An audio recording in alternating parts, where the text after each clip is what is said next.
Maret. Kita sudah terhubung dengan Pak Muhammad Faisal, ekonom dan Direktur Eksekutif KOR Indonesia. Assalamualaikum warahmatullahi wabarakatuh, Pak Faisal. Waalaikumsalam warahmatullahi wabarakatuh. Selamat pagi, Mas Iya, Lawan dan juga para pendengar iya, Pak semuanya. Faisal. Kabar baik, sehat pagi ini, Pak Faisal? Alhamdulillah sehat. Alhamdulillah. Baik, kita ganggu sedikit waktunya. Kita dari RDS FM Solo, Pak Faisal. Pagi ini kita membahas Ya, terkait dengan menimbang urgensi subsidi kendaraan listrik Indonesia. Karena saat ini masih ramai bahwa pemerintah akan mensubsidi setiap pembelian, kalau yang pertama motor listrik dulu ini, 7 juta rupiah setiap ya, pembelian motor listrik baru. ya, Dan juga 7 juta rupiah ya, bagi konversi dari BBM ke motor listrik begitu. Nah, Pak Faisal, kalau ya. melihat program dari pemerintah ini, bagaimana menurut Pak Faisal sendiri? Baik.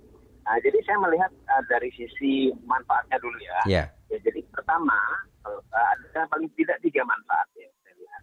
Yang ya, pertama memang dari sisi penurunan emisi karbon, ya mhm, mengurangi pencemaran udara. betul. Karena memang emisi karbon atau pencemaran udara dari transportasi itu salah satu penyumbang yang paling besar Mhm, di Indonesia. Ya. mhm, Sehingga upaya untuk menguranginya dengan salah satunya dengan cara mengubah pemakaian BBM ya mhm, ke energi listrik, alternatif ya mhm, seperti listrik itu menjadi eh, apa eh, salah satu yang bisa menekan emisi solusi begitu karbon ya. yang begitu besar Mhm, dari mhm, sektor transportasi ya polusi. Nah lalu yang kedua manfaatnya adalah memang kita ini net importir minyak ya minyak mhm, bumi ya. ya, Dan semakin meningkat impornya karena konsumsi makin tinggi sementara produksi kita semakin mengalami penurunan ya, sehingga untuk peralihan ya mhm, peralihan penggunaan dari bahan bakar minyak ke yang lain itu menjadi sangat penting. Nah ini mhm, salah satunya yang bisa dilakukan ya. mhm, Artinya ini juga dalam jangka panjang mendukung ketahanan energi kita. ya, Nah, lalu yang ketiga, kaitannya dengan perekonomian secara keseluruhan, mhm, terutama untuk industri kendaraan listrik ini karena memang satu industri yang terus berkembang, ya betul. karena industri baru yang berkembang dan demand-nya begitu besar, terutama di masa depan, ya bukan Mhm, hanya di Indonesia tapi juga di dunia. Sehingga kalau Indonesia bisa mengembangkan industri kendaraan listrik ini, ya mengambil momentum ini bisa menjadi salah satu mungkin istilahnya ya pertumbuhan mhm, ekonomi kita bisa mengalami kecepatan. ya, Jadi karena kita punya bahan bakunya ya, terutama kalau kita dari yang paling dulu sekali adalah dari nikel kita punya bahan baku yang penting untuk kendaraan listrik dan ini kalau bisa didorong akan sangat bermanfaat. Ya. betul. Nah ini kita lihat dari sisi manfaat. Namun demikian ya ada beberapa catatan yang Mhm, perlu diperhatikan ya oke. menurut saya. Yang pertama dulu adalah dari sisi linkage industri kendaraan listriknya. Mhm, Karena subsidi ini diberikan di sisi hilir, di sisi demand, di sisi oke. konsumen. Ya. Ya, ya, betul. Nah, sehingga ketika subsidi diberikan di sisi konsumen, akan menstimulasi konsumen untuk membeli banyak kendaraan listrik. Kalau linkage industri ke hulunya tidak kuat, artinya kita industri hulunya itu belum ada misalnya ya. Mhm, ya, Supportingnya misalkan industri komponen-komponen untuk baterainya, mhm, komponen untuk kendaraan listriknya itu kita belum punya, kita harus mengimpor. Ya, jadi artinya subsidi ini memang bisa meningkatkan pembelian di hilir, di produksi, tapi mendorong impor mhm, ya di sisi produksi. mhm, mhm, Ya, dan itu sudah kita pernah alami juga pada kendaraan bermotor mhm, mhm, yang berbahan bakar BBM ya, konvensional ya. Nah, ketika subsidi diberikan pada kendaraan BBM, nah ini di hilirnya terutama ya. mhm, Nah ini malah mendorong peningkatan impor di impor ya, komponennya. Nah, oke. tapi kemudian kan walaupun memang kemudian kita semakin lama semakin bisa menguasai teknologi dan memproduksi beberapa komponen ya Mhm, di mhm, industri otomotif yang berbahan bakar BBM ya konvensional ya maksud mhm, saya. mhm, Nah ini satu pelajaran lesson learned yang semestinya harus dihindari ya, mhm, mhm. karena kalau tidak kita tujuannya ingin mengurangi salah satunya untuk mengurangi impor migas kan. Iya, Nah betul. tapi jangan sampai malah mengurangi impor migas, malah meningkatkan impor Impor non-migas. yang lainnya ya. Nah, jadi malah malah dampaknya terhadap perdagangan kita tidak berubah, bahkan mungkin malah bisa lebih tinggi impornya secara total gitu ya. Oke. Nah, itu yang pertama. Lalu yang kedua adalah jadi pertama itu perlu ada penguatan linkage dulu. Betul. Ya. Yang kedua adalah transisi industri kendaraan yang konvensional ke mobil listrik ini juga harus memperhatikan bagaimana dampaknya terhadap peralihan dari sisi ketenagakerjaan. Karena apa? Karena dari kalau yang sepanjang yang saya tahu, industri kendaraan listrik membutuhkan jumlah komponen yang lebih sedikit dibandingkan dengan kendaraan konvensional berbahan bakar bensin. BBM. Ya. Artinya dalam struktur industrinya kebutuhan lapangan tenaga kerjanya juga lebih sedikit. Sehingga kalau kita ingin mendorong industri kendaraan listrik, maka berpotensi bisa berdampak terhadap pengurangan jumlah total tenaga kerja di industri otomotif. Padahal kita punya masalah atau punya kebutuhan sekarang adalah mengatasi pengangguran muda kita tinggi sekali ya. Kemudian artinya kita perlu menciptakan lapangan pekerjaan formal yang banyak ya. Terutama dari industri manufaktur dan salah satunya adalah industri otomotif. Nah, itu yang kedua ya. Lalu yang ketiga, ini juga menjadi sangat penting dalam aspek keadilan ya. Karena subsidi untuk kendaraan listrik diberikan umumnya adalah pada mereka yang menengah ke atas ya. Kalau motor mungkin masih agak menengah. Tapi kalau industri sampai kepada mobil ini kan berarti subsidi menengah ke atas ya. Kepada mampu. Padahal kita filosofinya subsidi itu lebih layak atau selayaknya diberikan kepada masyarakat yang kurang mampu. Betul. Ya. Nah, jadi poin saya adalah harus ada aspek keseimbangan. Kalau kemudian subsidi diberikan untuk pembelian kendaraan listrik yang menyasar kepada kalangan menengah ke atas dengan alasan untuk kelestarian lingkungan ya, dan mendorong industri andalan dan lain-lain, subsidi untuk kalangan menengah bawahnya juga tidak kurang, bahkan lebih besar. Kita mana tahu bahwa bagaimana kita tahu bahwa subsidi kan selama itu pemerintah memberikan misalkan kepada BBM yang masih ada subsidi Pertalite misalnya ya. Kemudian ada subsidi untuk LPG dengan 3 kilogram terutama. Nah, ini makanya kalau ini berarti harus juga dipertahankan ya, karena ini untuk kepentingan kalangan menengah ke bawah. Nah, kemarin itu bahkan tahun yang lalu ya, kan ada subsidinya tidak ditambah ya untuk yang BBM dengan alasan banyak digunakan oleh kalangan menengah atas. Nah, sekarang kalau dengan alasan yang sama subsidi diberikan kepada alat kendaraan listrik, kan bahkan berarti kan terjadi kontradiktif ini. BBM subsidi BBM dikurangi karena banyak dikonsumsi kalangan atas, tapi memberikan subsidi kepada kendaraan listrik yang juga kalangan atas. Nah, ini kan jadi tidak konsisten. Nah, jadi artinya poin saya adalah ada aspek keadilan yang perlu diberikan dari pemberian subsidi listrik. Kalau diberikan berarti untuk subsidi kalangan menengah ke bawahnya juga jangan dikurangi. Nah, itu dia. Paling tidak ada itu yang perlu diperhatikan. Ya. Oke, Pak Faisal, tadi juga ada penelpon kita yang kemudian menyampaikan bahwa kurang setuju dengan subsidi yang akan digelontorkan oleh pemerintah karena mengingat banyak kondisi masyarakat kita, terutama yang masyarakat bawah begitu ya, yang mereka untuk beli beras, beli makanan saja susah begitu, apalagi beli kendaraan begitu. Artinya dengan subsidi ini dirasa belum terlalu penting, belum terlalu urgent begitu. Bagaimana menurut Pak Faisal? Ya, nah maka dari itu saya aspek keadilan itu yang seperti saya sampaikan poin ketiga tadi menjadi penting, dan juga dari sisi timing. Memang benar bahwa pada saat sekarang kita setelah kita melewati pandemi masa-masa pandemi COVID-19 itu, sebetulnya luka atau dampak buruk dari pandemi dari sisi ekonomi dan daya beli masyarakat itu belum sepenuhnya pulih. Ya, betul. Jadi bahkan kalau kita melihat dari data BPS tentang kemiskinan, bahkan barusan yang dirilis itu malah naik, ya kan? Nah, jadi artinya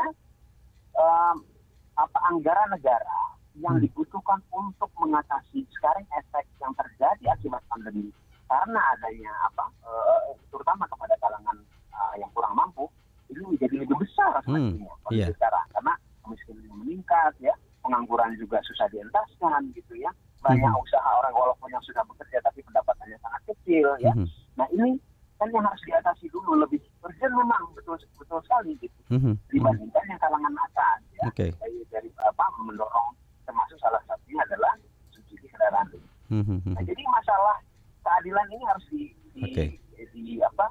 ditempatkan pada posisi yang benar ya, karena salah satu fungsi daripada anggaran pemerintah atau kebijakan fiskal adalah distribusi, distribusi termasuk adalah kesejahteraan, kekayaan gitu. Makanya ada progresif, ada yang tidak kena pajak, itu adalah untuk menjamin posisi yang tepat dan keadilan. Nah, sehingga ini yang memang harus diperhatikan ketika pemerintah memberikan subsidi bagi kendaraan listrik.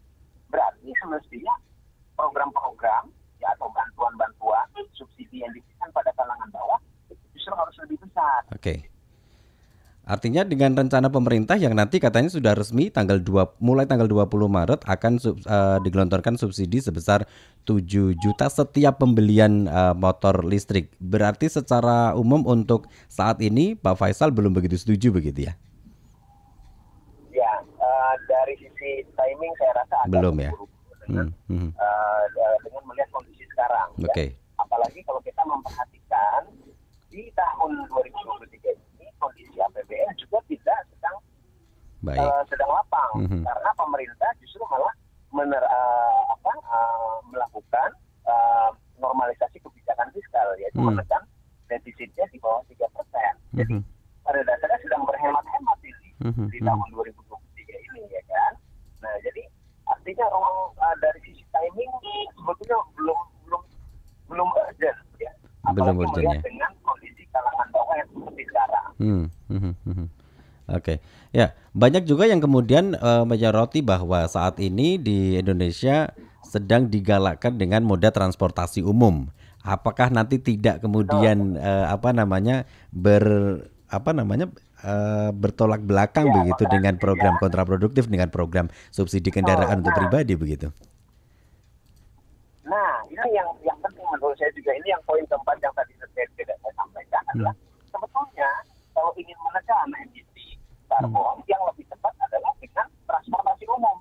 Jadi pemerintah lebih serius justru adalah mengembangkan transportasi umum, ya, mau itu bahan bakar minyak, ya, walaupun tidak berkendaraan berbahan bakar kendaraan listrik, ya, misalkan masih berbahan bakar minyak, maksud saya. Nah ini tetap akan mengurangi emisi, ya, karena ada porsi daripada penggunaan kendaraan pribadi ditarik ke kendaraan umum, ya.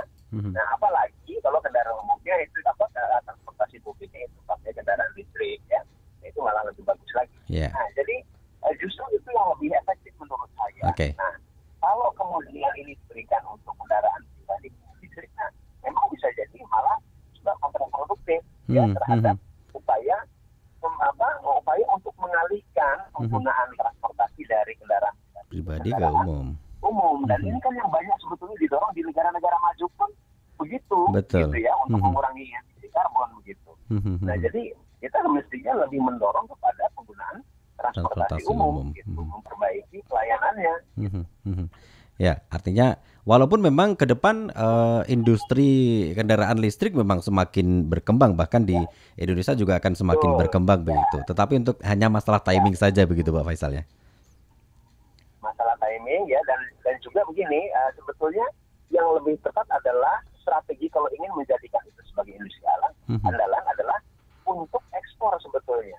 Ya walaupun memang tidak bisa langsung ekspor ya, tapi arahannya itu sebetulnya bukan untuk market dalam negeri, karena kita tahu ya dengan kendaraan yang sudah ada saja tingkat kemacetan di daerah-daerah perkotaan luar biasa. Kita bisa merasakan bagaimana setelah pemberian kemarin ya, ketika pada masa pandemi ada insentif PPNBM, pemotongan pajak barang mewah bagi kendaraan mobil ya. Ini jumlah mobil meningkat luar biasa, sehingga setelah pandemi kita lihat sekarang kemacetannya meningkat sangat jelas sekali.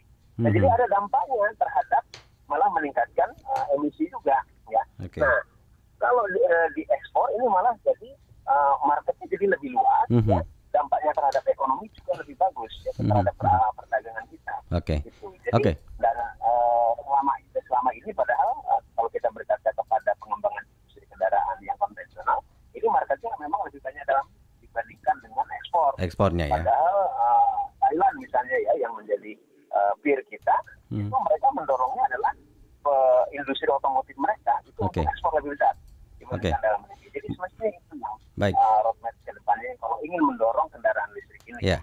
Tadi Pak Faisal juga menekankan terkait dengan produksi industri kendaraan listrik, kemudian memperbesar ekspornya begitu. Nah, kalau begitu kita kemudian bicara terkait dengan persaingan begitu dengan negara lain. Bagaimana dengan kekuatan atau kemampuan Indonesia sendiri untuk bersaing dengan negara-negara lain yang saya rasa lebih maju daripada Indonesia, Pak Faisal?